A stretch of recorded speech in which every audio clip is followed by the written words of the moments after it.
Sebelumnya kami mohon maaf untuk berdasarkan kajian dan kita bisa kajian dan sampaikan. Poin yang pertama itu mengajarkannya untuk menambah ilmu dan mengikuti kegiatan kita. Poin yang kedua, peserta disetujui diharapkan untuk melaksanakan sebenarnya dan secara menarik. Poin yang ketiga, memastikan kita setuju dan memilih audio selama kajian. Poin yang keempat, mencatat kajian yang akan disampaikan oleh kita sesuai keperluan bahasa Indonesia yang menjelaskan bahwa kalau catat ada sebagai bentuk pengawalan dalam akademi. Poin yang kelima, kita jawab soal pendidikan di akhir kajian, dan pada kali ini mohon saya menyampaikan tema yaitu sebagai salat tarawih.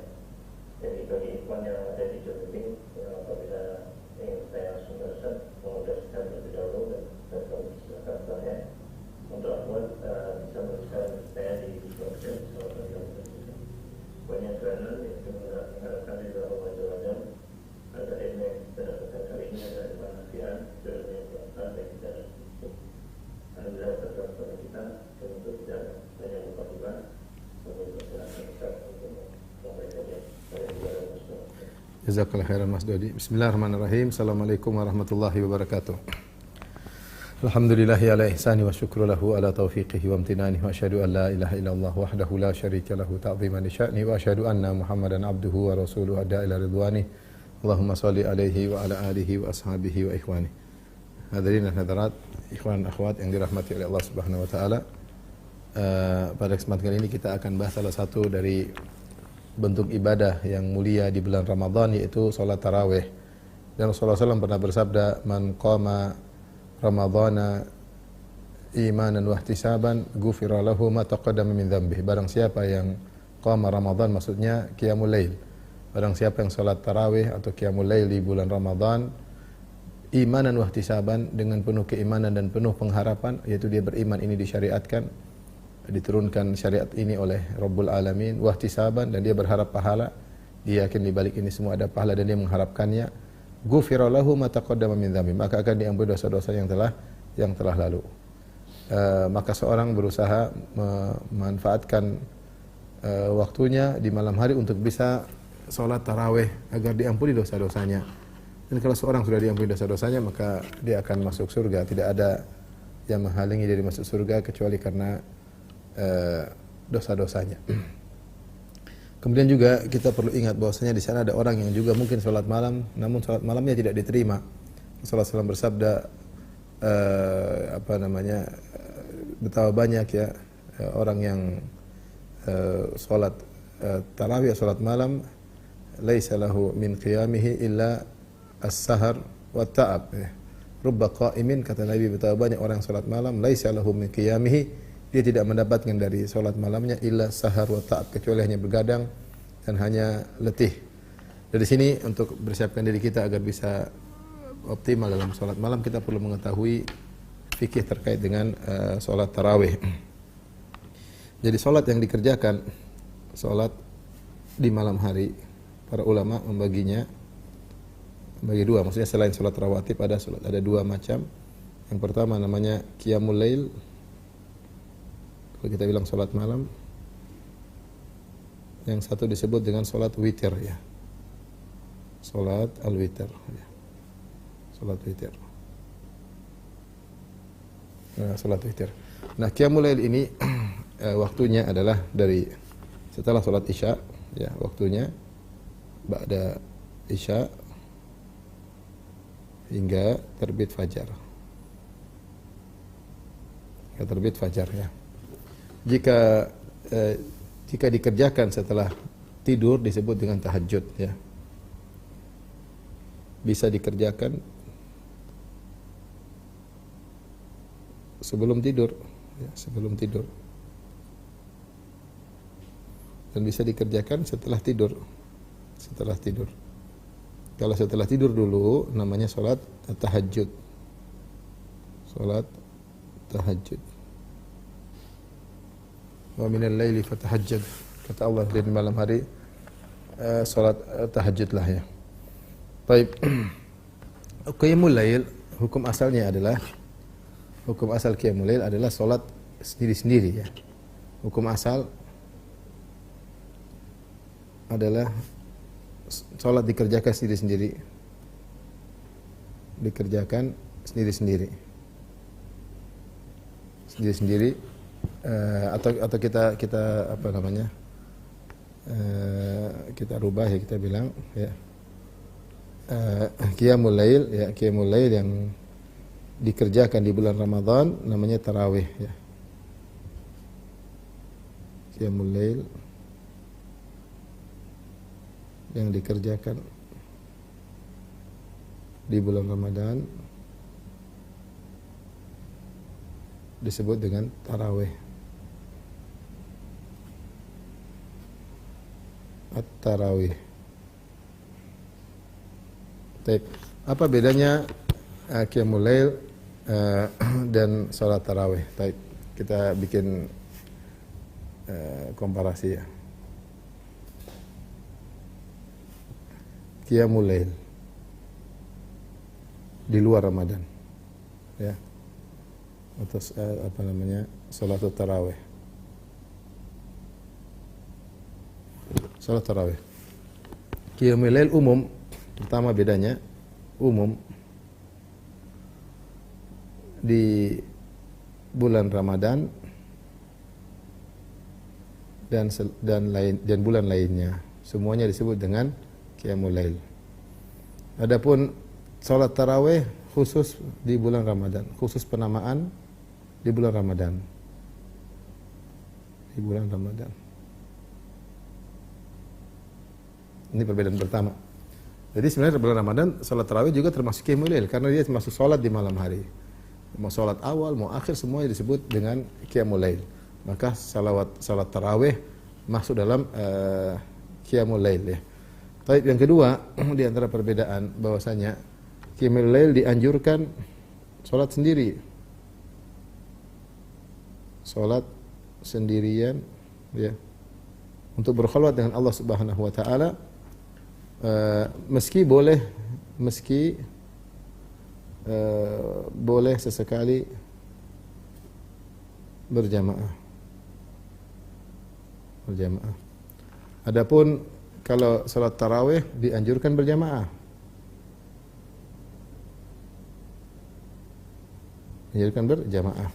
Yang ketiga, qiyamul lail dikerjakan di rumah.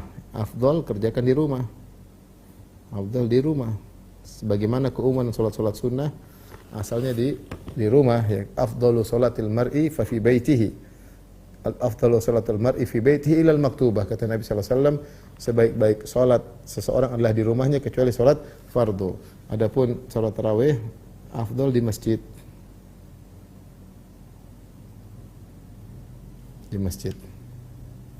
Yang keempat, afdalnya di akhir malam kalau qiyamul lail ya. Adapun kalau salat tarawih afdalnya di awal, sebagaimana dicontohkan oleh awal malam, dicontohkan oleh Nabi sallallahu alaihi wasallam ya. Sehingga salat tarawih berjamaah adalah syiar yang ada di bulan Ramadan. Maka tidak boleh seseorang sengaja salat tarawih qiyamul lail berjamaah di masjid seperti bulan Ramadan, maka dikatakan oleh para ulama sebagai bid'ah. Karena Rasulullah dan para sahabat hanya mengkhususkan salat rame-rame berjamaah di masjid ketika bulan Ramadan. Ini mungkin perbedaan tentang qiyamul lail dan salat tarawih. Baik. Baik, selanjutnya kita akan bahas tentang makna salat tarawih. Kenapa disebut salat tarawih? Salat tarawih ya.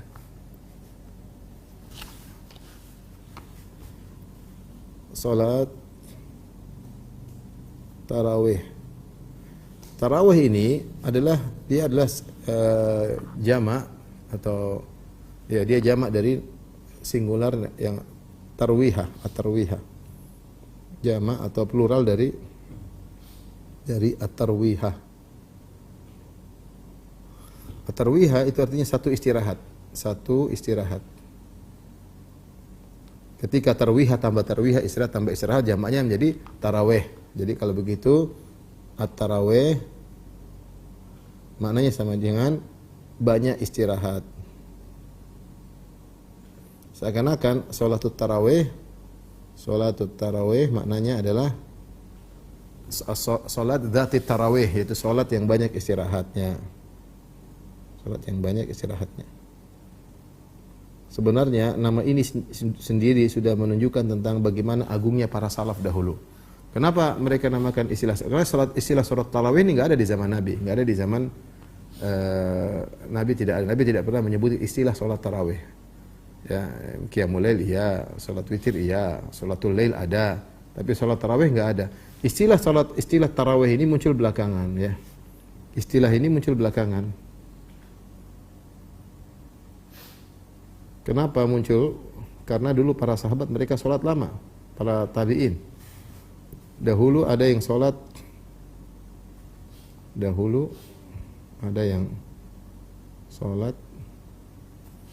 20 rakaat plus witir. Ada yang juga 30 rakaat plus witir. Mereka sholat lama. Dan mereka saking lamanya setiap 4 rakaat mereka istirahat. Lalu mereka ini setiap 4 rakaat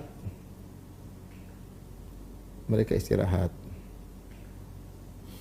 Disebutkan dahulu ada persaingan antara penduduk kota Madinah dan penduduk kota Mekah. Penduduk Mekah mereka sholat 4 rakaat. Setiap 4 rakaat tarwihah, istirahat. Ketika mereka istirahat menunjukkan sholat mereka lama. Inilah asal muasal kenapa disebut sholat tarawih, karena sholatnya lama sehingga perlu istirahat. Nah, penduduk kota Mekah kalau mereka istirahat, mereka tawaf 7 putaran. Dulu tawaf sebentar, dulu tidak seramai sekarang. Mungkin tawaf 5 menit atau 10, kalau cepat jalan itu 10 menit selesai. Hanya mutar kotak ya sebentar, tidak seperti zaman sekarang. Sehingga mereka sholat 20 rakaat dan mereka bisa tawaf berapa kali? 4 kali atau 5 kali. Setiap 4 rakaat mereka tawaf, 4 rakaat lagi mereka tawaf lagi. Penduduk Mekah. Hal ini dengar oleh penduduk kota Madinah. Kebiasaan orang Mekah, mereka menyela-nyelain sholat tarawih mereka dengan tawaf. Maka akhirnya penduduk kota Madinah memperbanyak sholat mereka. Disebutkan mereka sholat sampai 40 rakaat. Jadi mereka sholat. Waktu istirahat mungkin dikurangi, kemudian mereka sholat lagi agar mereka dapat pahala yang banyak. Inilah asal muasal dinamakan dengan sholat tarawih. Sholat tarawih. Baik. Dalil sholat tarawih.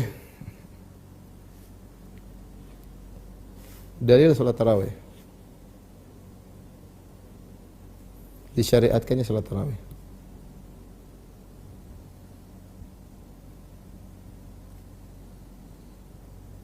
Sholat tarawih adalah perbuatan Nabi SAW. Nabi pernah tarawih beberapa hari. Kalau tidak salah 3 hari. Pernah tarawih 3 hari. 3 hari atau 2 hari. Disebutkan Rasulullah SAW sholat di Masjid Nabawi. Ya. Maka Rasulullah SAW sholat diikuti oleh para sahabat di masjid. Mereka sholat, kemudian rame orang. Kemudian Rasulullah SAW keluar lagi berikutnya sholat rame. Sampai pada hari ketiga atau hari keempat Rasulullah SAW, para sahabat sudah nunggu Rasulullah SAW tidak keluar. Kemudian Rasulullah mengatakan, sungguhnya saya khawatir diwajibkan kepada kalian. Saya tidak ingin merepotkan kalian. Rasulullah khawatir kalau beliau mendawamkan, mengkontinyukan sholat tarawih tiap hari, lama-lama Allah mewajibkan, dan beliau tidak tahu apa yang dikehendaki oleh Allah Subhanahu wa taala. Ya, karena syariat bukan di tangan Nabi, syariat di tangan Allah Subhanahu wa taala. Sehingga beliau khawatir kalau beliau mendawamkan sesuatu nanti Allah wajibkan. Kalau Allah wajibkan, repot umatnya akan wajib sholat tarawih. Rasulullah SAW memikirkan kita ya. Jangan sampai wajib. Padahal Rasulullah tahu para sahabat begitu semangat beribadah. Tapi Rasulullah mikir kalau diwajibkannya repot. Kalau wajibkan nanti banyak yang berdosa kalau tidak sholat tarawih. Subhanallah. Akhirnya Rasulullah SAW suatu malam Rasulullah SAW tahu para sahabat hadir tapi Rasulullah tidak keluar untuk sholat bersama mereka. Rasulullah jelaskan karena saya khawatir diwajibkan. Ya. Ini sayangnya Nabi kepada umatnya. Padahal umatnya ketika itu lagi di puncak-puncak semangat. Tapi Rasulullah tidak hanya mikir zaman sahabat, tapi mikir juga zaman-zaman setelahnya. Kalau sholat tarawih wajib maka perkara yang berat. Kemudian di zaman Nabi pernah tarawih di Masjid Nabawi. Bahkan dalam sebagian riwayat Rasulullah SAW sholat pernah sampai menjelang sahur. Dalam sebagian riwayat Rasulullah pernah sholat sampai tengah malam bersama para sahabat. Kemudian Rasulullah SAW selesaikan sholat tarawihnya sampai tengah malam.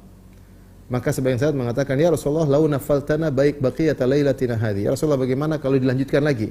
Mereka masih rindu pingin salat, bermunajat kepada Allah. Maka Rasulullah mengatakan, "Man shalla ma'al imami hatta yansarif kutiba lahu qiyamul lailah." Siapa yang salat bersama imam sampai selesai, meskipun tidak sampai subuh, cuma sampai tengah malam, maka akan dicatat baginya salat semalam suntuk. Ini menunjukkan bagaimana semangatnya para sahabat. Artinya, kita bayangkan Nabi salat tarawih, di belakang dia makmum yang luar biasa. Rasulullah pernah salat sampai menjelang subuh dan mereka tegar salat di belakang Nabi. Suatu hari Rasulullah SAW salat sampai tengah malam, taruhlah sampai jam 1 malam. Setelah selesai dari ibadah Isya sampai jam 1 malam, ternyata Rasulullah selesaikan salat tarawihnya. Sahabat minta tambah. Kalau kita ada imam salat sampai jam 1 malam, kita bilang subhanallah, alhamdulillah selesai juga. Para sahabat minta tambah. Lau nafaltana baqiyata lailatina hadhihi, ya Rasulullah, bagaimana kalau masih ada tengah malam lagi, lanjutkan ya Rasulullah. Rasulullah sayang kepada umatnya, dia mengatakan siapa yang sholat sampai imam sampai selesai dicatat pahala sholat semalam suntuk. Makanya Rasulullah SAW akhirnya pada suatu malam tidak mau sholat tarawih, dikhawatirkan menjadi apa? Wajib. Tapi ini di zaman Nabi. Tapi zaman berikutnya ini zaman Nabi. Kemudian zaman Abu Bakar. Ketika di zaman Abu Bakar sholat tarawih berhenti. Salat tarawih berjamaah berhenti. Tarawih berjamaah satu jamaah berhenti. Satu jamaah dikoordinir di Masjid Nabawi terhenti. Ada orang salat tarawih tapi masih sedikit-sedikit, ya, masih ada yang mungkin 7 orang, ada yang 5 orang, ada yang sendirian di Masjid Nabawi. Mereka tetap datang ke Masjid Nabawi, tapi mereka berjamaah masing-masing. Ada yang mengatakan kenapa Abu Bakar tidak melaksanakan salat tarawih seperti Nabi SAW?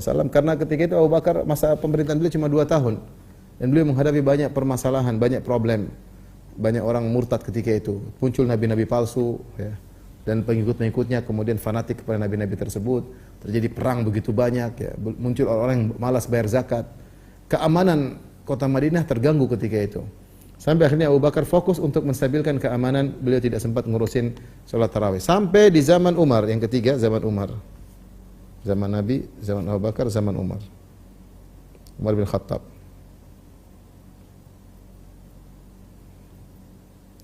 Ketika di zaman Umar, maka awalnya belum ada salat tarawih. Dan Umar datang ke Masjid Nabawi. Umar melihat ada orang salat sendirian. Ada orang lihat rohtu itu antara 3 sampai 9. Jadi kelompok-kelompok kecil, mereka ada yang sendirian, ada yang kelompok-kelompok mungkin 5 orang, 7 orang di Masjid Nabawi berpencar-pencar. Mereka salat masing-masing. Tarawih berjalan tapi tadi masih sama. Tarawih kelompok-kelompok kecil. Tetap berjalan tapi sebagaimana zaman Abu Bakar kelompok kecil. Lalu Umar menggabungkan mereka.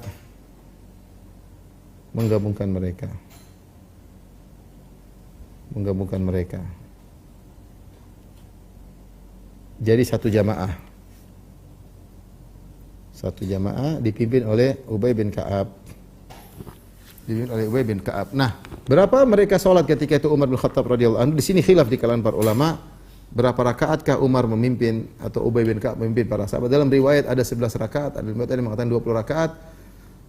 Riwayat 20 rakaat cukup kuat. Ada yang mengatakan berubah kondisi, pernah 11, pernah 20. Jadi intinya di sini ada riwayat menunjukkan Umar menyuruh Ubay bin Ka'ab untuk salat 20 rakaat. Dari sini Umar berkata ketika melihat orang-orang salat tarawih rame di awal malam, ini di awal malam, satu jamaah di awal malam, sebagaimana di zaman Nabi SAW, maka muncullah perkataan Umar yang masyhur, nikmatil bid'atu hadhihi, sebaik-baik bid'ah adalah ini. Ya, kata para ulama maksudnya bid'ah secara bahasa, artinya baru dihidupkan kembali setelah di zaman Nabi pernah dihidupkan, kemudian di zaman Abu Bakar kemudian berhenti, Umar menghidupkan kembali. Karena apa yang dilakukan Umar ini bukanlah perkara yang baru, tapi pernah dikerjakan oleh Nabi SAW. Bedanya apa antara Umar dengan Nabi? Bedanya Nabi SAW tidak sebulan penuh, adapun Umar sebulan penuh. Kenapa Umar sebulan penuh, Nabi tidak sebulan penuh? Apakah Umar bikin bid'ah secara syar'i? Jawabannya tidak, karena Nabi tidak sebulan penuh, karena Nabi khawatir diwajibkan. Selama Nabi masih hidup, masih ada kekhawatiran salat malam diwajibkan. Sehingga Nabi tidak continue 1 bulan penuh. Karena ada kemungkinan kalau Nabi continue 1 bulan penuh, maka akan diwajibkan. Setelah Nabi SAW meninggal dunia, syariat sudah sempurna, tidak mungkin ada perubahan lagi. Maka mustahil sholat tarawih diwajibkan. Mustahil, karena dia hukumnya sunnah.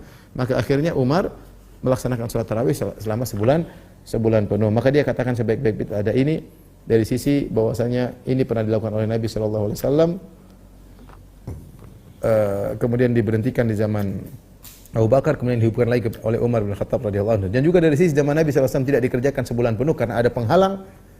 Sementara di zaman Umar dikerjakan sebulan penuh karena tidak ada penghalang. Karena definisi bid'ah itu apa? Melakukan suatu perbuatan yang di zaman Nabi tidak ada penghalangnya untuk melakukannya. Nabi tidak melakukannya tanpa ada penghalang, terus kita melakukannya, itulah bid'ah. Lain halnya kalau di zaman Nabi tidak ada penghalangnya, kemudian zaman sekarang kita melakukannya, maka tidak dikatakan bid'ah. Contoh seperti kodifikasi Al-Quran. Di zaman Nabi Al-Quran tidak bisa dikodifikasikan. Kenapa tidak bisa dikodifikasikan? Karena Al-Quran masih turun. Mau dibukukan gimana? Turun lagi. Tiba-tiba ada ayat turun, kemudian dimasukkan di tengah surat Al-Baqarah. Bisa ada nasikh dan mansukh. Maka tidak bisa selesai Al-Quran tuntas kecuali setelah Nabi SAW meninggal dunia. Ya, makanya dulu catat lembaran. Ketika Rasulullah SAW meninggal dunia, maka para sahabat mengumpulkan Al-Quran dalam satu kodifikasi. Ini contoh bahwasanya penghalang yang dikhawatirkan sudah tidak ada lagi, maka mereka pun melakukannya. Intinya saya ingin menyampaikan bahwasanya beginilah cerita tentang asal-muasal salat tarawih.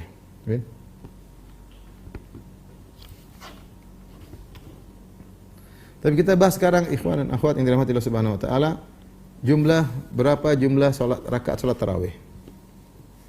Jumlah rakaat salat tarawih.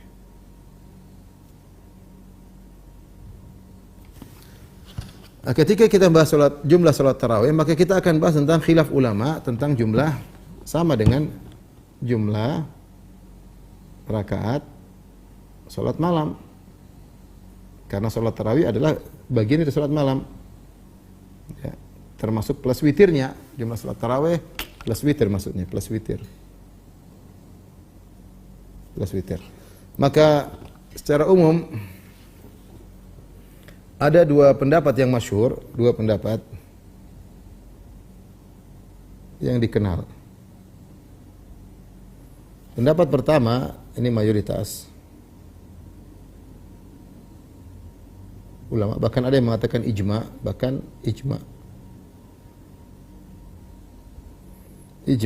bahwasanya salat tidak ada batas rakaat, tidak ada batasan bilangan.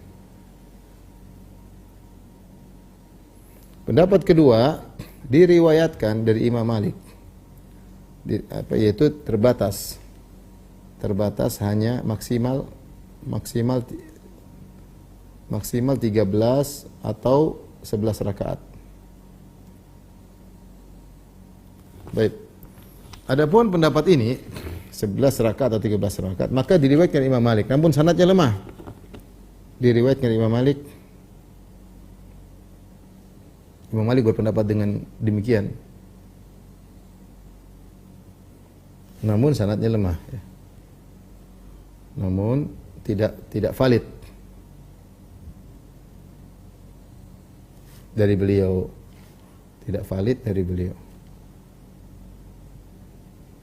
Lagi pula bertentangan dengan pendapat beliau yang masyhur bahwasanya beliau berfatwa salat 40 rakaat, juga bertentangan dengan mazhab Maliki,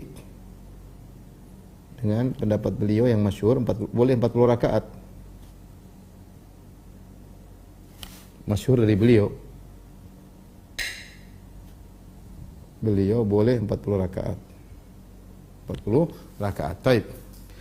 Yang berikutnya dinukil dari Ibnu Arabi, seperti Ibnu Arabi dalam kitabnya Aridatul Ahwazi, saya pernah bahas masalah ini, adalah dalam syarah Sunan Tirmidzi.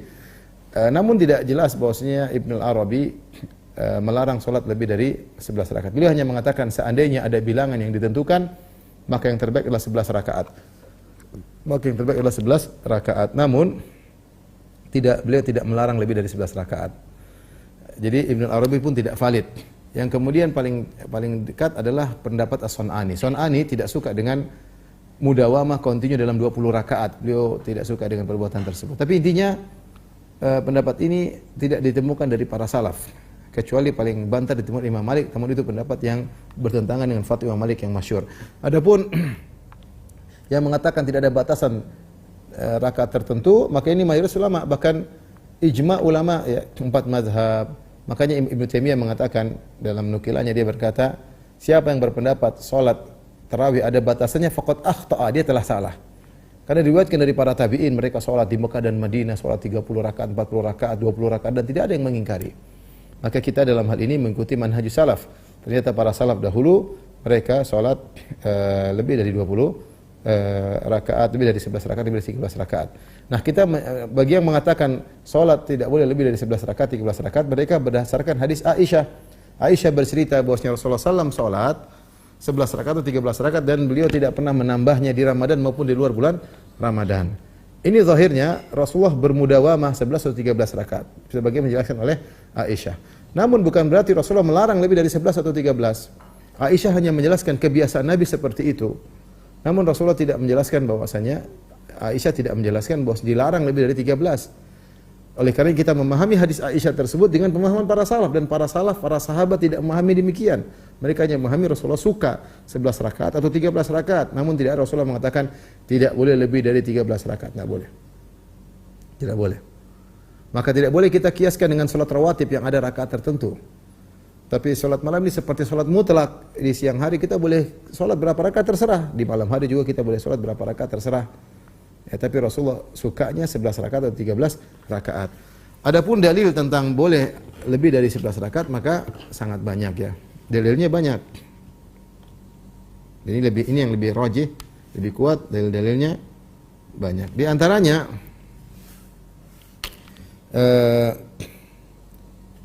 Allah fokus pada durasi,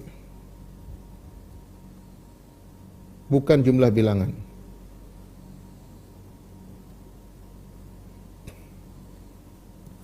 Seperti firman Allah Subhanahu wa taala, ya ayyuhal muzammil, dalam surat Muzammil, awal Muzammil, qumil laila illa qalila. Kata Allah, wahai yang berselimut, maksudnya Rasulullah SAW, bangunlah engkau salat malam kecuali sedikit. Itu mayoritas malam salatlah engkau. Nisfahu aw inqus minhu qalil, atau kau salat setengah malam atau kau kurangi sedikit. Au zid alaihi waratil Qur'an, atau kau tambah lebih dari setengah malam. Di sini Allah berbicara tentang durasi. Kau mau salat semalam kurang dikit 3/4 malam, kau mau salat setengah malam, kau mau salat lebih dikit dari setengah malam, 60% malam, kau mau salat 40% malam, terserah. Jadi Allah berbicara tentang durasi. Jadi Allah fokus pada durasi sebagaimana awal surat Muzammil. Al-Muzammil. Baik, perhatikan sini. Ini dalil yang pertama. Yang kedua, Nabi memuji salat Daud. Nabi SAW memuji durasi salat Nabi Daud. Kata Nabi SAW, afdalus salat salatu Daud. Sebaik-baik salat adalah salatnya Nabi Daud. Kana yaqumu nisfal lail. Kana yanamu nisfal lail. Adalah Nabi Daud dia tidur setengah malam. Wa yaqumu thulutsahu. Ya, kata Nabi SAW, wa yaqumu thulutsahu. Wa yaqumu thulutsahu. Maksudnya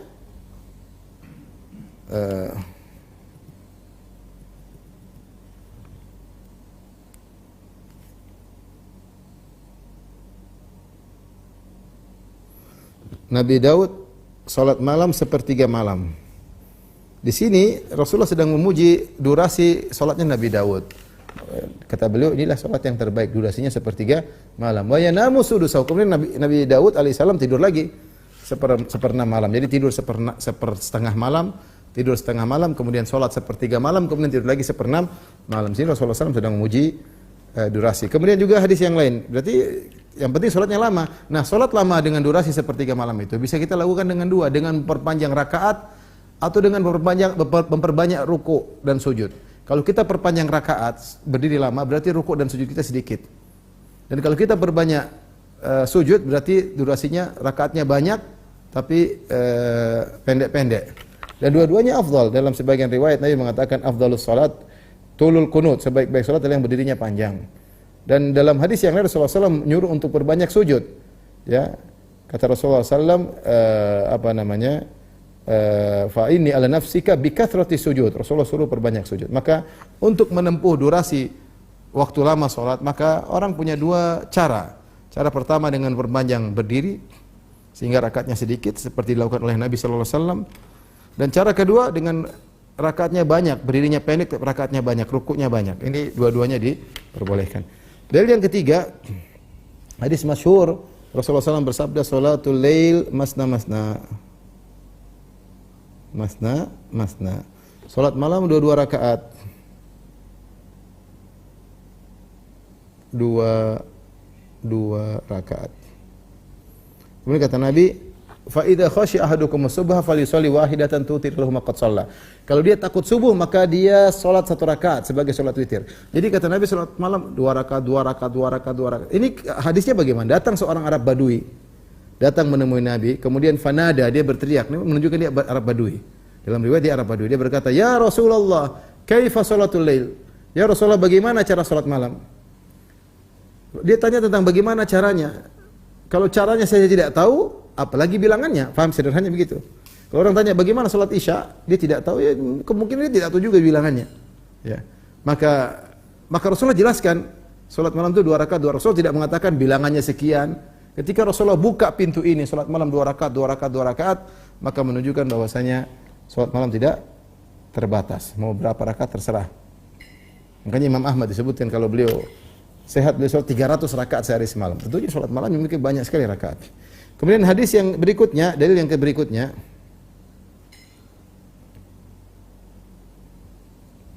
hadis tadi sahabat minta tambah salat malam.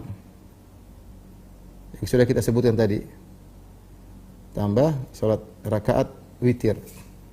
Rakaat tarawih. Ketika Rasulullah SAW salat bersama mereka sampai lewat tengah malam, itu mungkin taruhlah jam 1, jam 2, sebentar subuh mungkin jam 4. Maka Rasulullah sudah selesai. Dan biasanya 11 rakaat atau 13 rakaat. Ternyata sahabat masih minta tambah. Kata mereka, "Ya Rasulullah, walau nafaltana baqiyata lailatina hadhihi." Baqiyata lailatina hadhihi. Ya Rasulullah, bagaimana kalau kau tambah lagi salatnya? Menunjukkan terpatri dalam benak mereka salat malam tidak ada batasannya. Makanya mereka tidak tambah. Seandainya mereka tahu sudah selesai, enggak mungkin mereka tambah. Misalnya salat Isya 4 rakaat. Ya Rasulullah, bisa enggak tambah salat Isyanya? Kan enggak mungkin. Kenapa? Karena salat Isya sudah batas 4 rakaat. Ketika Rasulullah SAW salat tarawih dan sudah selesai, mereka masih minta tambah, berarti mereka pahami bahwasanya salat tarawih tidak ada batasan rakaat. Ini pendalilan. Pendalilan berikutnya yang kelima, hadis Talq bin Ali kalau enggak salah ya, hadis Talq. Hadis dalam Sunan Abi Dawud yaitu tentang la witrani fi lailah, tidak ada dua witir dalam satu malam. Kisahnya apa? Talq bin Ali radhiyallahu anhu, dia datang kepada anaknya, kemudian dia amsa indana wa aftara indana wa shalla bina. Maka kata anaknya, ayahku datang, kemudian di sore hari di tempat kami, kemudian buka puasa bersama kami, kemudian dia sholat tarawih bersama kami. Dia sholat tarawih sampai witir. Kemungkinan berapa rakaat di zaman sahabat, zaman tabi'in? Mungkin 11 rakaat, mungkin 13 rakaat. Dan dia sampai witir. Suman hadara ila qaumi, kemudian dia pulang ke kaumnya. Ternyata kaumnya masih nunggu dia. Maka mereka pun suruh jadi imam lagi. Dia jadi imam lagi. Bayangkan dia sholat tarawih 2 kali. Dia sholat sampai ketiga masuk waktu witir, qaddama rajulan, dia suruh orang lain untuk jadi imam witir. Kenapa? Karena dia sudah sholat witir. Dia berkata, sami'tu Rasulullah SAW yaqul la witrani fi lailah. Aku mendengar Rasulullah SAW berkata tidak ada 2 witir dalam satu malam. Intinya dia sholat witir, sholat tarawih 2 kali. Hadis Talq, beliau sholat tarawih 2 kali. 2 jamaah. Kemungkinan ini lebih dari 11 rakaat. Kemungkinan besar lebih, totalnya lebih dari 11. Lebih dari 11. Baik. Hadis berikutnya yang mungkin yang ke-6 terakhir. Hadis saya bacakan. Amr bin Abasah. Hadis disahihkan oleh Syekh Al-Albani rahimahullah taala. Hadis riwayat Nasa'i dan juga Ibnu Majah dan riwayat Imam Ahmad. Kata beliau, "Ataitu Rasulullah sallallahu alaihi wasallam." Aku mendatangi Rasulullah sallallahu alaihi wasallam. Faqultu, aku berkata, "Ya Rasulullah, man aslama ma'ak?" Siapa yang Islam bersamamu? Ini di awal-awal Islam. Maka Rasulullah berkata, "Hurran wa abdun." Ada satu orang merdeka, satu orang hamba sahaya. Maksudnya merdeka Abu Bakar, hamba sahaya adalah Bilal.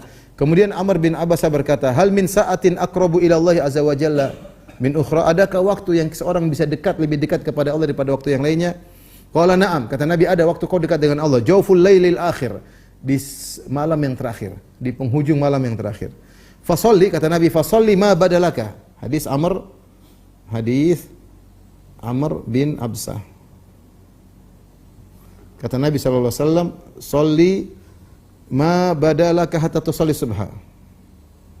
Ma badalaka hatta tusalli as-subha. Maknanya, salatlah engkau yang kau sukai. Ma badalaka itu maksudnya salatlah yang kau sukai, salat malam.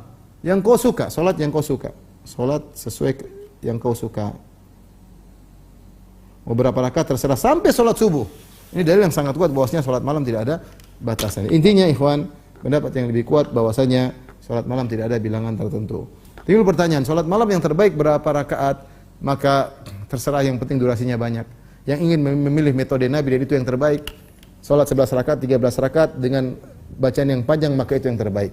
Kalau tidak bisa baca panjang atau melihat umat ternyata letih dan lemah, tidak bisa berdiri lama-lama, maka ikuti para sahabat seperti Umar menyuruh Ubay bin Ka'ab salat 20 rakaat, dan juga para tabi'in, dan banyak riwayatnya mereka salat 30 rakaat, 40 rakaat, 20 rakaat, karena mereka melihat umat tidak kuat untuk berdiri lama.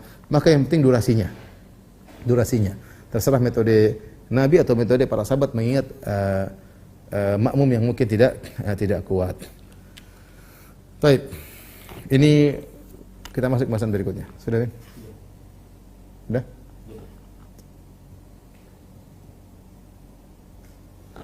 Pertanyaan berikutnya, beberapa permasalahan.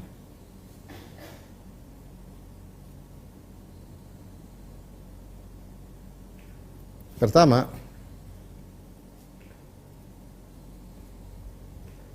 salat lagi setelah witir, boleh atau tidak? Jawabannya boleh. Dalilnya,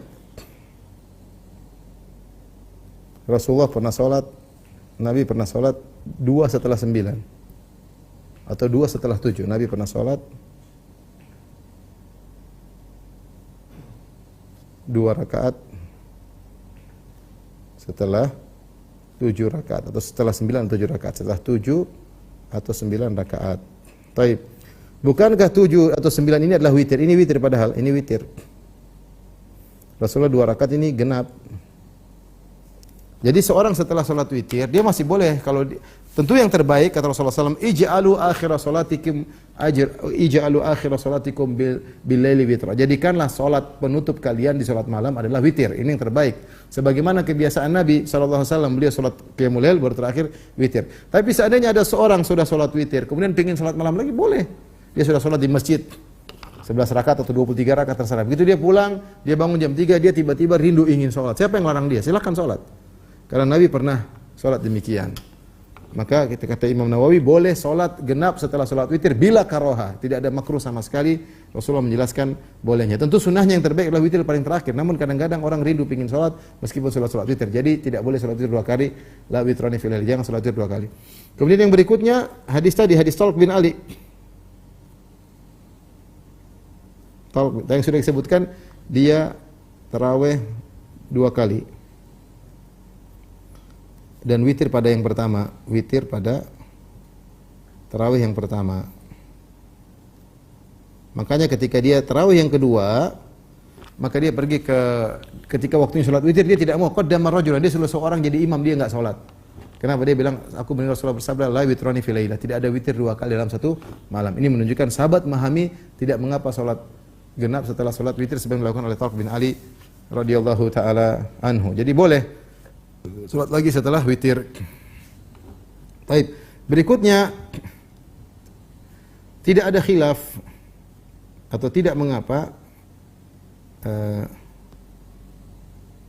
ini terjadi khilaf, ya. Terjadi khilaf kuat jika salat ta'qib. Salat namanya salat ta'qib, at-ta'qib. At-ta'qib, ta'qib itu apa? Habis tarawih, tarawih lagi. Habis tarawih berjamaah, tarawih lagi berjamaah.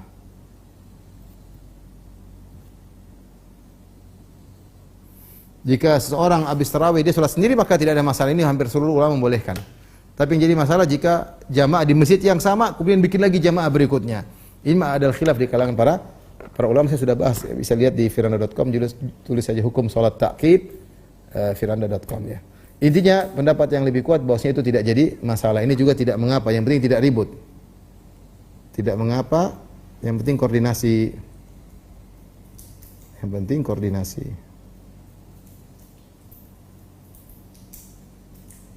Dalil di antara tadi kisah Umar melihat jamaah auzaan, melihat orang-orang salat jamaah auzaan itu terpencar-pencar. Jadi jangankan jamaah dalam waktu berbeda pagi dan malam. Satu zaman Umar lihat ini 10 orang, ini 7 orang, ini 3 orang, satu waktu mereka berjamaah. Yang penting tidak ribut, tidak ada masalah. Apalagi kalau waktunya dibedakan, satu awal, satu akhir. Tidak ada masalah.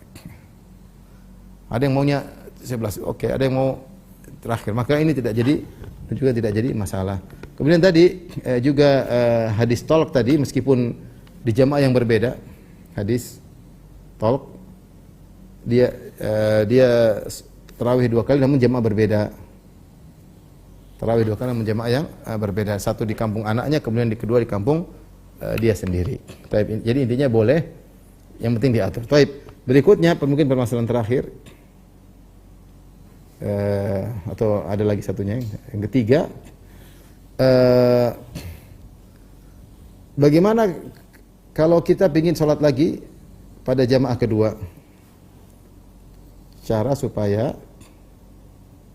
bisa sholat lagi di jamaah ronde kedua, jamaah sesi kedua atau sholat tahajud. Ada 2 cara. Yang pertama, jika sesi kedua, jika sesi pertama ada witirnya,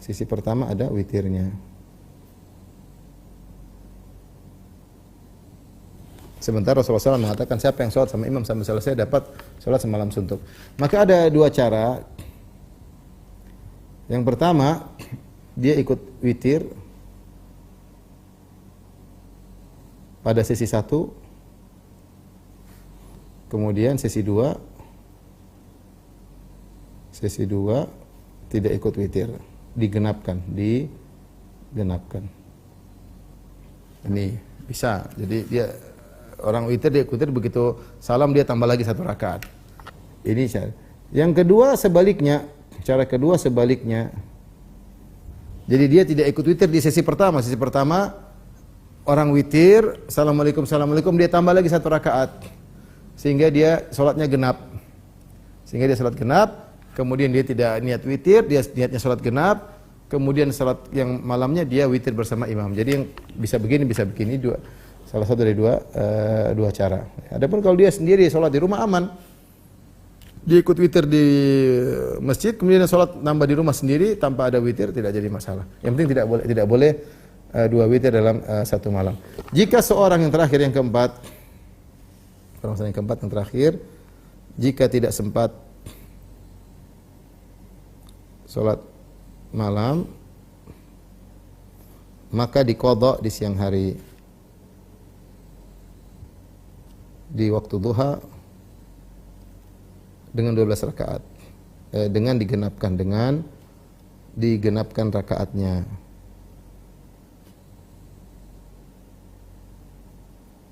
Contoh, biasanya 11 jadi 12. Biasanya 7 misalnya jadi 8. Biasanya 23 jadi 24. Ya, ini contoh. Ini di antara sunnah Nabi sallallahu alaihi wasallam. Saya lupa, mungkin ada satu lagi. Yang kelima, adalah disunahkan kunut witir. Kunut witir disunahkan setiap sholat malam, apakah di Setiap salat witir apa Ramadan ataupun di luar Ramadan. Diriwayatkan para sahabat mereka kunut witir setelah masuk setengah bulan Ramadan. Tapi seadanya dari sejak awal pun mengapa tidak ada larangan berdasarkan keumuman anjuran untuk kunut ketika witir. Wallahu alam bisawab. Ini saja Mas Dodi yang saya sampaikan. Bila ada yang bertanya saya persilakan. Wallahu alam bisawab.